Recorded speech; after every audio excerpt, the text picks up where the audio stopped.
way. Okay, so the recording has begun.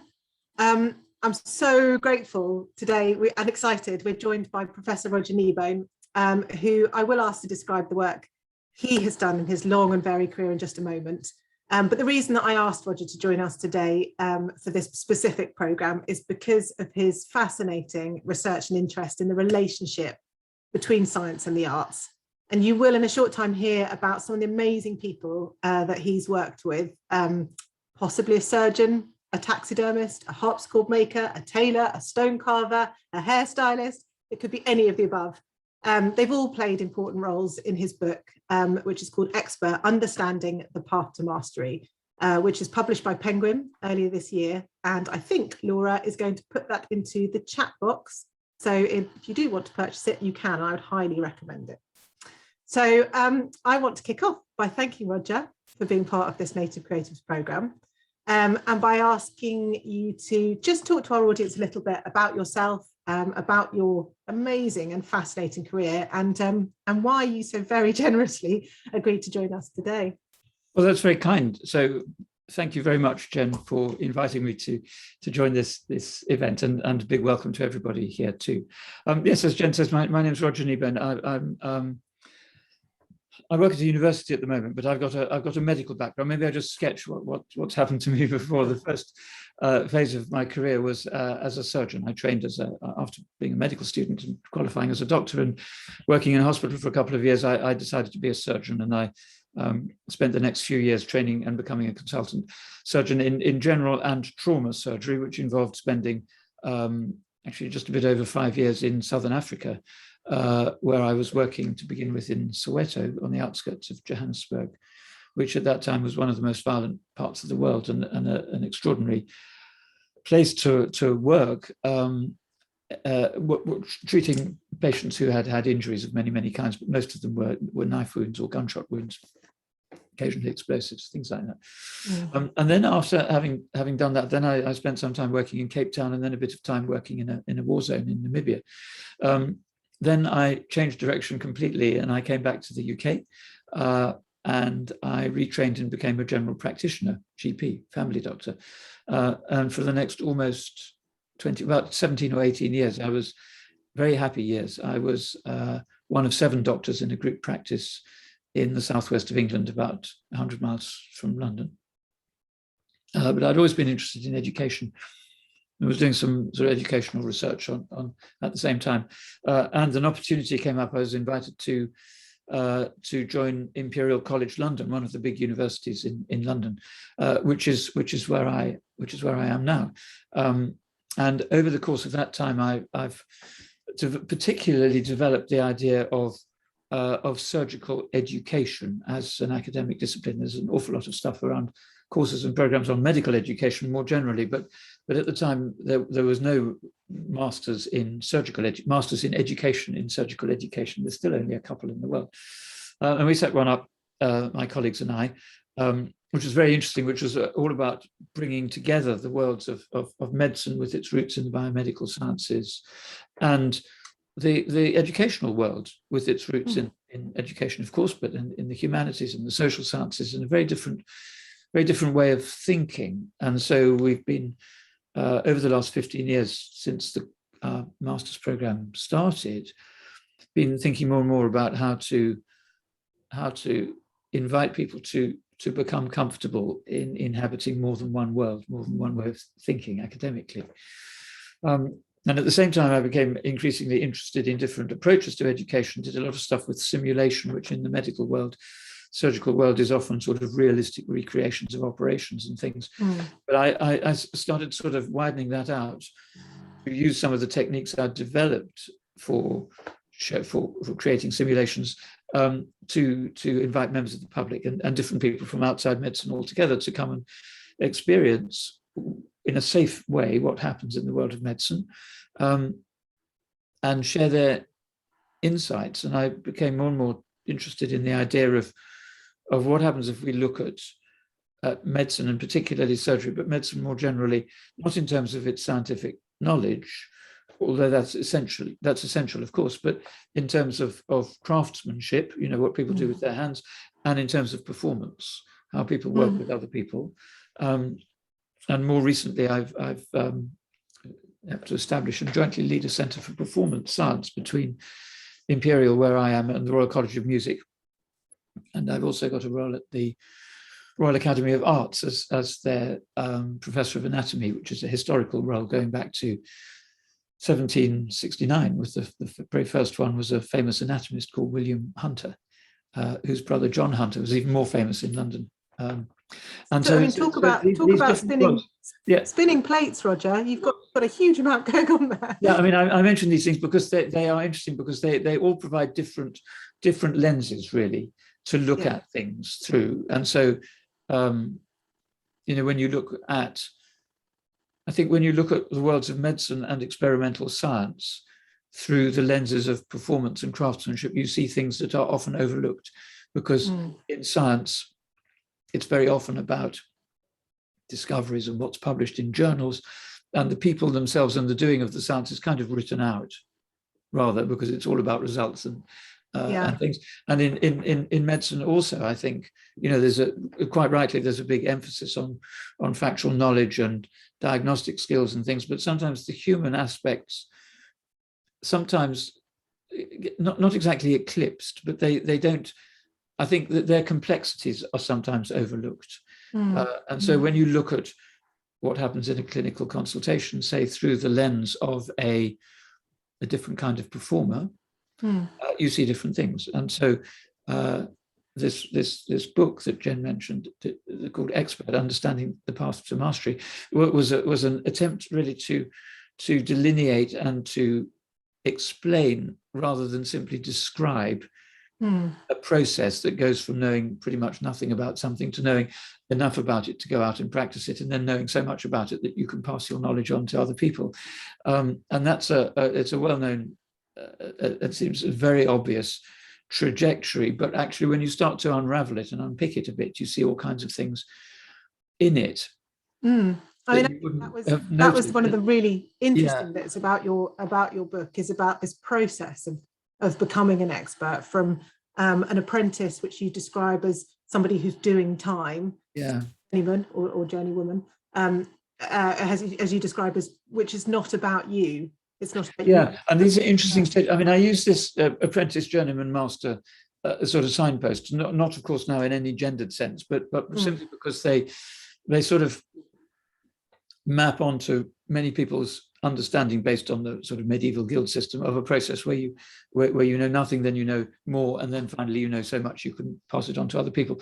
And I don't think that doesn't really do justice to all the things that are going on under the bonnet.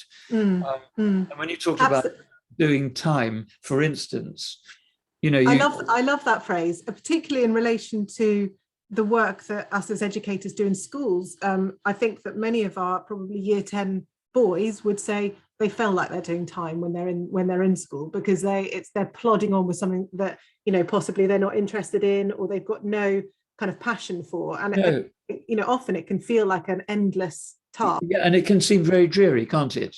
Yeah, absolutely. And I just wonder whether in relation to being both a practitioner in the creative arts or in the classroom, how the apprentice, the journeyman, and the master could be kind of put in context for our audience. I think that first stage of doing time, I mean, I guess it happens when you're beginning as a classroom teacher or something. I mean, I don't know, because these are not my areas of experience or expertise at all. But I mean, from talking to the over 20, I think 22 experts in my book, and far more than that, whom I've talked to and drawn upon, but who don't appear by name in the book, it's very clear to me that for all of them, there is that stage where you just have to do loads of stuff, and you don't really understand why, and you don't like it, and it's boring and it's tedious, and you can't see why somebody else couldn't do it rather than you, or even a machine.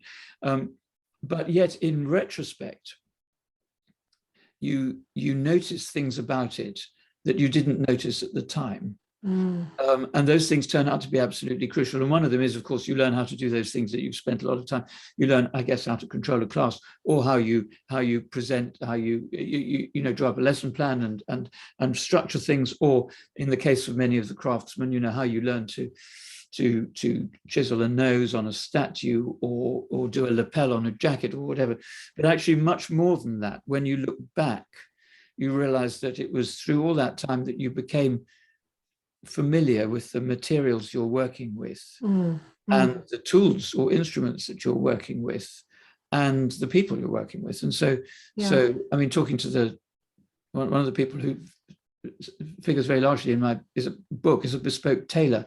And he talked about his years as an apprentice jacket maker, where it was very boring at the time, just having to do stuff again and again. But in retrospect, that's how he learned to tell the difference between, not only between silk and velvet and tweed and things, but between one kind of tweed and another kind of tweed, or all those fine judgments that just require you to spend years with the stuff you're working with. And it might be textiles if you're a tailor, it might be patients if you're a doctor, it might be pupils or learners if you're a teacher, I guess, or it might be your materials and paints and canvases if you're a visual artist, or whatever it is. And I think that that's really, with all the pressures there are now to do everything more quickly, more cheaply, with fewer resources, that bit is seen as infinitely compressible by people who don't really understand it, because they just think, well, why, why spend 6 years? Why can't you do this in 4?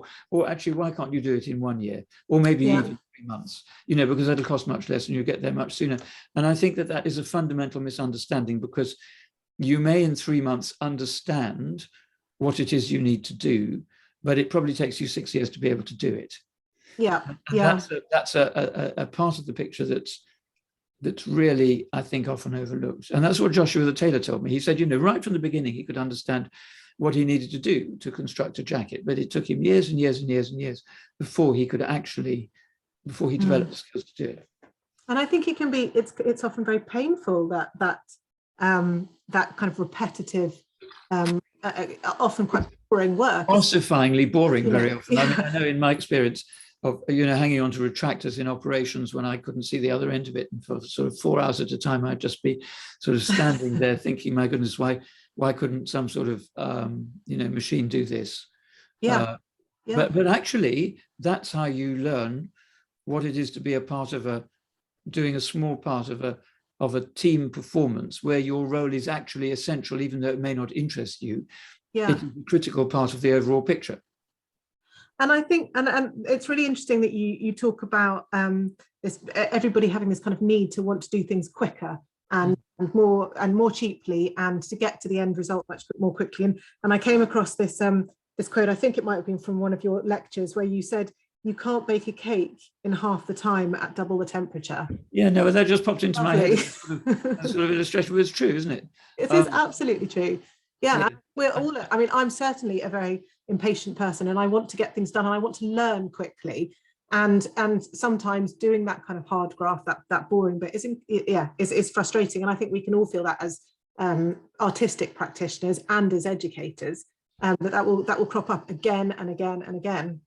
And I think there's something about this disjunction between the cognitive and the physical. You as Joshua said, well, Joshua the tailor didn't always want to be a tailor. He had a sort of moment of clarity halfway through his course studying economics at university, and he suddenly realized that actually he didn't want to do that. He wanted to do tailoring instead, and so he left university and started an apprenticeship. And he said at university it worked quickly. A concept, you didn't understand it, you studied it, you did understand it, next concept, same thing. But with this physical stuff, it wasn't like that. You just couldn't accelerate the process. You had to do it and do it and do it and do it, because it was only by that process that you internalized not only these physical skills of doing, but these sensitivities, these awarenesses, that sort of connoisseurship of the world, of the physical world that you were in. Not to mention the people you were working with and having to organize all that. And I wonder what the drive for doing is. I wonder whether it's for the activity that you're doing right then, or whether it's for the end game. Whether you've got to have enough interest and passion to keep this kind of monotonous pattern going. And is it the drive to what you're going to arrive at, or is it that you just really love doing what you're doing? Well, I think it's I mean, I think often it is driven by what you want to reach, because Yeah. often the things that you are doing at the time are repetitive and often tedious, aren't they? I mean, Joshua said another interesting thing. He said, I was really getting fed up with doing all this boring, repetitive stuff, and I didn't seem to be getting anywhere. And then I realized I had a choice.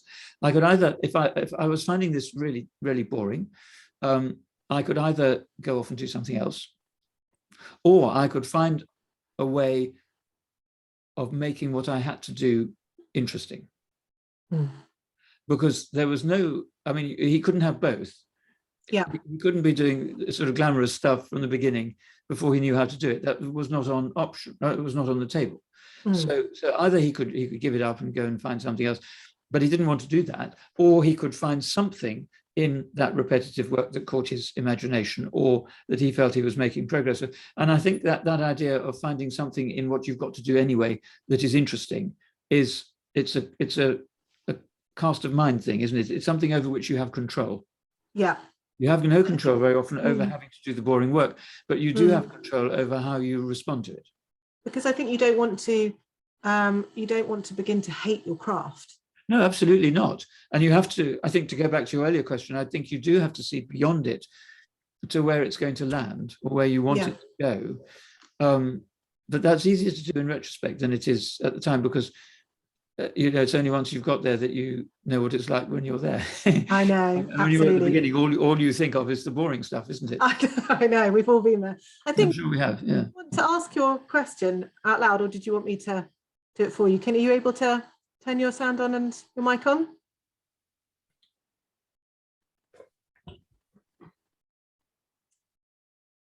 Is it struggling? Shall I do it for you?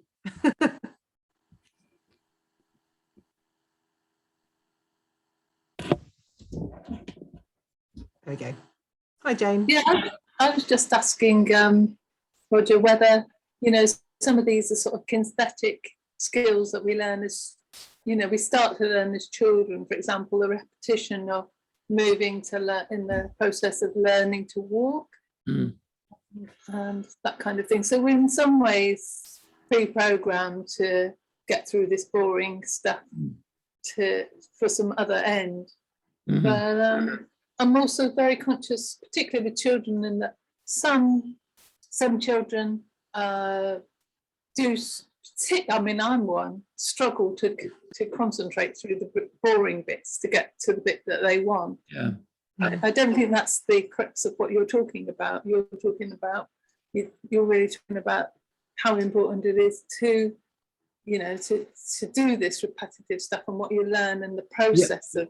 Absolutely. I mean, I think your example of walking is a very good one. I mean, that's one that we learn much earlier on, isn't it? And we've all of us forgotten how frustrating it is to keep struggling up and then falling on your bottom and trying to get, that process of walking is a straightforward one. And you just have to look at the toddler to see that.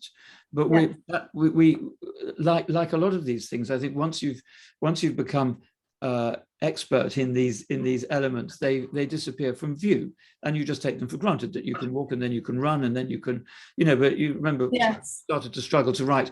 By the time these conversations about experts come into view, an awful lot of stuff has usually happened with people, because they can read and write and speak and listen and respond, and all those things that we've developed in our first 10 or 20 years or whatever it is. I think one of the problems at the moment is that a lot of the sort of slightly less universal skills used to be things that people acquired just through being at school, because they are things like making marks and using brushes and all kinds of things like that, or doing things in front of other people, or playing musical instruments, or dancing, all those things, which are, I think, often now seen as dispensable optional extras, rather dispensable.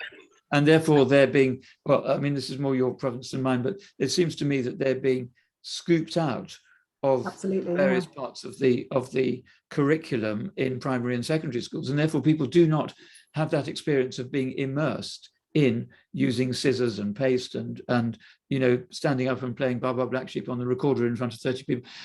All those things that used to just happen are not happening, and we're seeing that as a real problem when people get to university now, because they have very high grades. Certainly where I am, they have to have extremely high grades to get in at all, but that's out of proportion with what they can do. Yeah, and I think that whole thing, I think it's fascinating it's out of balance now. Yeah. And this is a serious problem, because this sort of categorization of things as things to do with science and technology are economically productive and they're worthwhile and they're of high value, whereas things in the visual and art, performing arts, who cares, they don't really matter, is a fundamental misconception, because and a highly dangerous one, because actually these things that we've just been talking about are as much a part of what you need to do in a science lab or an operating theatre as they are on the operatic stage, or in a visual artist workshop, it seems to me, studio. Yeah, absolutely. I mean, I think we would all certainly agree with that. Probably preaching to the converted here. Yeah, no, but it's always good. It's good. It's great to hear it. But it needs to be said, somebody on the other side. Yeah, because this is a really dangerous misconception that leads to sort of toxic effects on the educational system, I think, of making it lumpy and completely unbalanced, and giving a completely distorted view of what is important and what isn't. Yeah, absolutely. I mean, that's like music to our ears to hear it from somebody science world, to reinforce that, we as creative arts teachers and as artist educators, that is at the root of what we say. That's what we feel to the core. Yeah, but it shouldn't be you, it should be everybody. I mean, this is, I know, but it isn't. It's like banging your head against a brick wall. Yeah. Anyway, I mustn't get too heated about it. I know, well, we'd all feel it. Susan, did you want to come in, or do you want me to? Susan says, well said, Roger. The Crafts Council are trying very hard to encourage more making in schools, so that making is valued and encouraged, that the children learn through doing. We are all trying this, and COVID hasn't helped with the don't touch rules. No, certainly not, absolutely. But I think if you just move that, what Joshua the tailor had to do in his 5-year apprenticeship as a jacket maker, if you move that backwards, we all need to have at least that length of time doing the basic things that allowed him to start doing that, don't we? Yeah, absolutely. And now that we're not, there's no carpentry or DT or cooking or any of these things, let alone the sort of more obvious performing and visual arts, there's a big hole. Yeah, absolutely. I just wanted to move on, because we're getting up to 5 o'clock, and I just wanted to talk to you about, in your book, you talk a lot about improvising as a high level. And it's not about somebody who is not prepared. And you say that improvising draws upon many years of practice, and it's about responding to the activity with intelligence and suitability. And I was particularly drawn to when you described the improvisation from the musicians David Dolan and Thomas Carroll in the improvisation of Schumann's Prelude. Could we talk about that a bit? Yeah, let's talk about that. So I mean, I think that the idea of improvising is central to the ideas in my book, certainly. But improvising, I think, often has a bad name, because it sounds sort of, as if you haven't been able to be bothered to do it properly. So you improvise, it does. Something up in the spur of the moment. But I really don't think it's that at all. I think it's absolutely the opposite. In fact, I think improvising is a rare, I mean, true improvising is a very precious and highly developed skill, which involves making sense of a complex situation that you haven't encountered before, and being able to draw almost instantly on the right bits of a whole load of stuff that you've spent years internalizing in terms of skills and knowledge and ways of thinking, to come up with something that has never been done before and will never be done again, but which is apt for the demands of the moment. And in my case, it happened quite a lot when you were doing emergency surgery. You didn't know quite what you were going to encounter, but we see it in all sorts of other areas as well. And the clip that you're talking about, which is it came from a conversation several conversations I had with a very interesting classical improviser called David Dolan, who's the professor of classical improvisation at the Guildhall in London. I didn't know there was really such a thing as classical. But I didn't know until recently. They make sense when you think about it, because in the 18th century, people were always improvising, weren't they? I guess, yeah. Absolutely. and cadenzas in concertos and all that kind of stuff. But anyway, and he pointed me to an example of a concert that he gave a while ago with an equally distinguished colleague of his, a cellist called Thomas Carroll. And they, just to give you the background, and then we're going to have a look at a little clip. They're playing Schumann's 3 fantasy pieces, written by Schumann in the 19th century, or whenever it was, for piano and cello. But they, on this occasion, they also included an improvised introduction and a sort of joining bit between each of the 3 preludes and a bit at the end. And when I say improvised, I really mean it, because this isn't something, so that they played something which you'll hear in a minute in the style of Schumann, but it wasn't written by Schumann. In fact, it wasn't written by anybody, because it was something that they created in the moment. It's not something they'd prepared or rehearsed or anything beforehand. They were both steeped in that world of Schumann's music to the extent that they could create something that was kind of in that spirit, but it hadn't been done before, ever. And when you hear it, it only lasts a couple of minutes. I think you'll understand what I mean by the very high art that improvisation entails, because here are these 2 people who are aware of one another, acutely aware of one another while they're performing. It's in the spirit of something that has already been written, but it's quite different from it, but it leads seamlessly into it. And you can tell where that break comes, because you first of all, you see the pianist playing and he's looking down at his keyboard, and then the cellist joins, and then there's a little break, and then the pianist looks up at the music, and that's when they launch into what Schumann wrote, and that's where we have to leave it. So Jen, do you want to just, yeah, should we have a look? Work? Yeah, Let's see if we can get this to do what it should do. It's very short, but I think it encapsulates what I mean by improvisation. Okay, can you see that? There they are. Yeah. There we go.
Yeah, and so this is Schumann.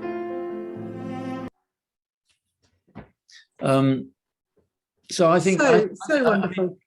I rest my case with that one. You know, if you can do that to musicians, then and that's improvising, then that is not something that you knock up on the spur of the moment without a huge amount of skill, I think. Yeah, absolutely. And I think as artists, you know, you are to be creative and to create something new.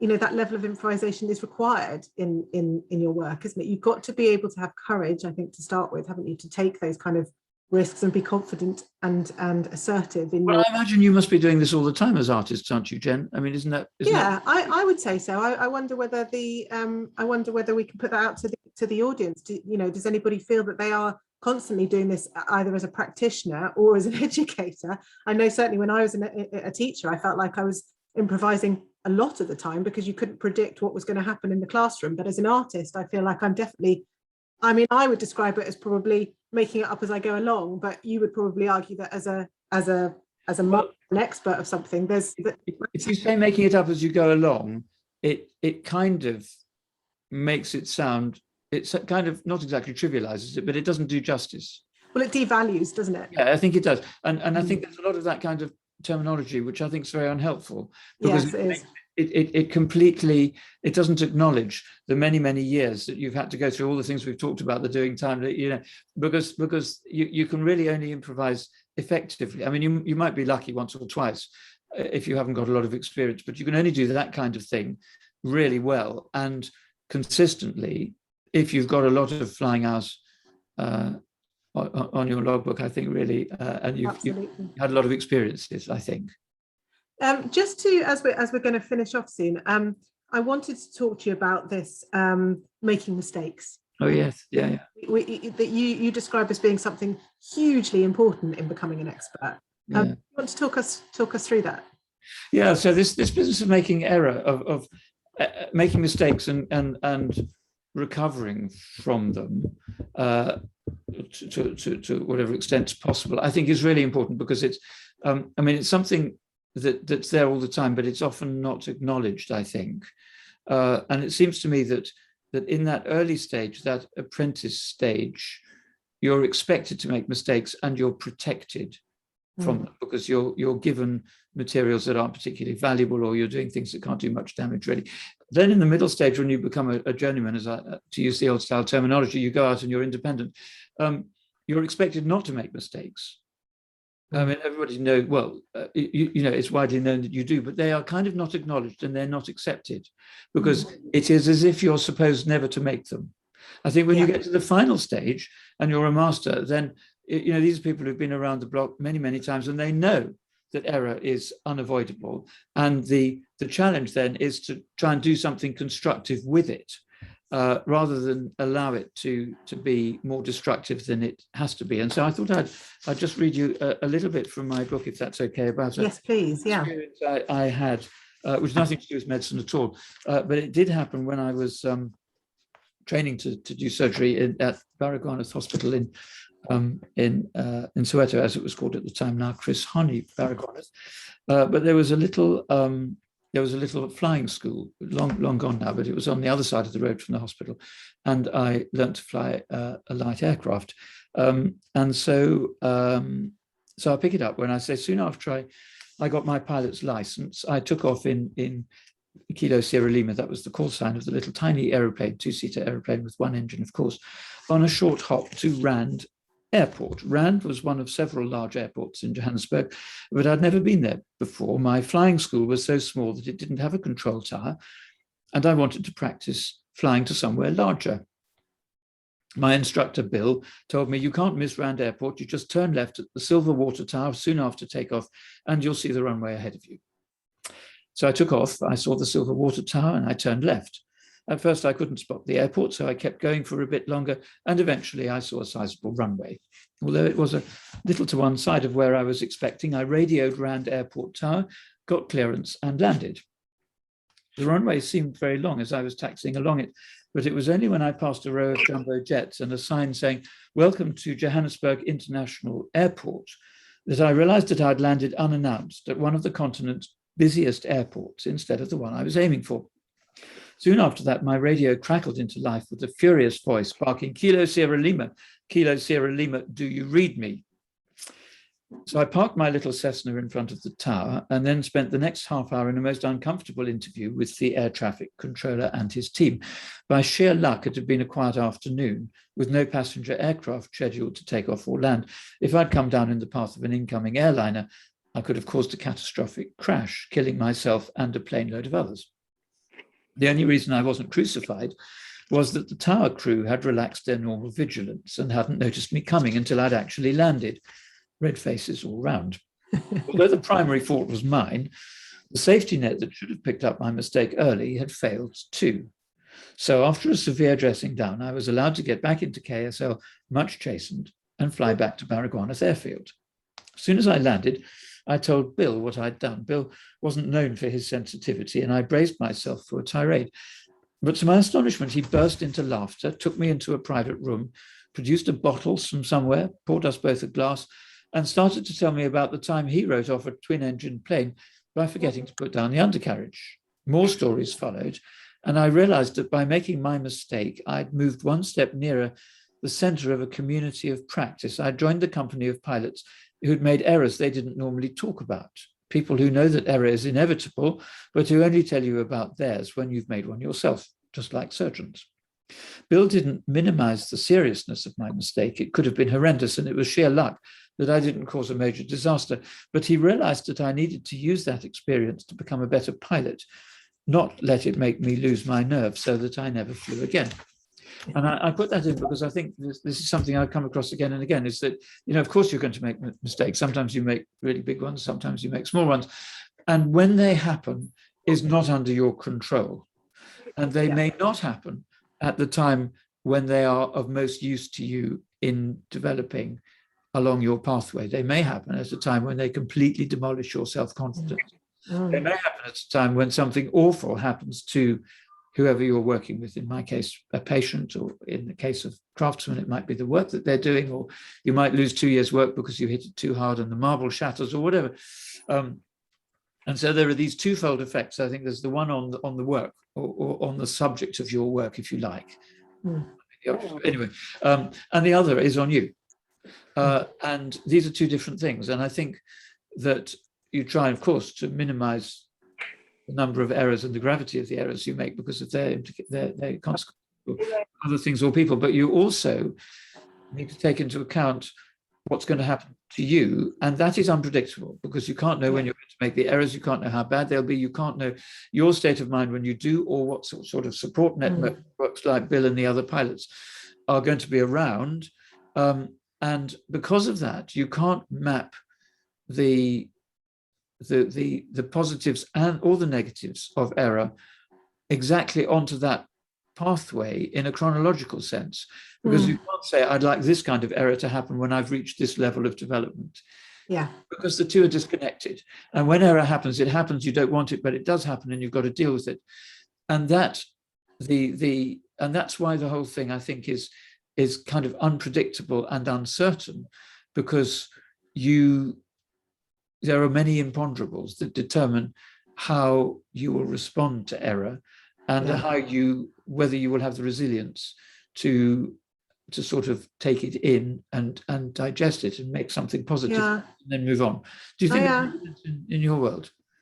Sorry, that makes sense in your experience? Yeah, absolutely. And I think that, the making mistakes and learning to deal with the mistakes and failure is absolutely the road to success. And if you knew when the mistakes were coming, your reaction would be completely different, wouldn't it? Or completely, and it would actually become almost like a pointless. Yeah, exactly. I mean, you don't want to make mistakes. Nobody does, but you're all going to. And that's what I mean about the system, whether the system acknowledges that and supports you, or doesn't acknowledge it and crucifies you. Well, I think I certainly, from an art and design teacher's point of view, I think that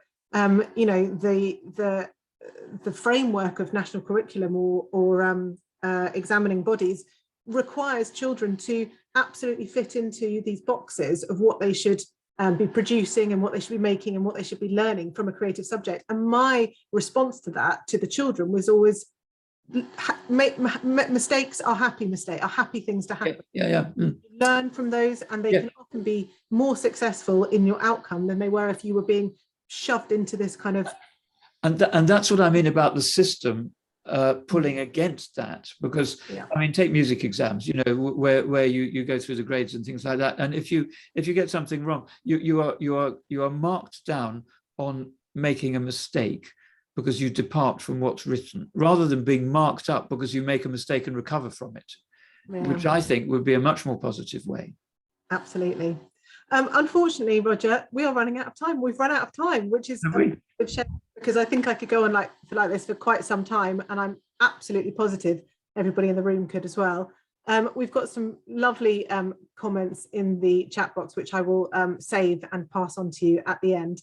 I just want to say thank you very, very, very much. It's been absolutely brilliant having this opportunity to talk to you, and actually it's been a real pleasure doing my research leading up to this. Well, it's been a great pleasure for me too. So thank you very much. Good. And please, everybody in the room, do thank Roger into the chat box, and do please click on the QR code to leave us some feedback, and do go and buy Roger's book and listen to his podcast.